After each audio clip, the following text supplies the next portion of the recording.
పడి దేహం అంతా రాలిపోయింది. ఇందాక కొట్టేటప్పుడు మాంసం రాలిపోయింది అని చెప్పారు కదా. 5 జడలు అల్లుతారంట వరడానికి. ఆ 5 జడలకి ఒకటి చీసా పెంకులు, ఎముకలు, ముళ్ళు, ఆ కట్టిన దెబ్బ ఇట్లా కొడుతున్నప్పుడు ఆ మాంసం అంతా రాలిపోయి కింద పడతాడు. శరీరంలో మాంసం ఏమీ లేదు. అప్పటికే మాంసం అంతా పోయింది, అలిసిపోయాడు, నలిగిపోయాడు. దాహం అడుగుతూ సమాప్తం అవుతుంది. ఇక ఎందుకంటే మరణానికి ముందు మరణమే అనమాట.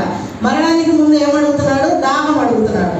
ఒకసారి మరి ఆయన సముద్రాలు నిర్మించాడు, నదులను నిర్మించాడు. ఆయన దాహం తీర్చుకోలేడా? తీర్చుకోగలడు. ఎందుకంటే లేఖనం నెరవేరాలి.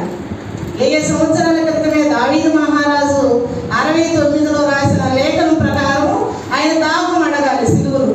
ఆ దాహం అడిగినప్పుడు మానవాళి పాపముల కోసం మన పాపములన్నిటిని భరించాడు కాబట్టి చేతులు తాగించాలి.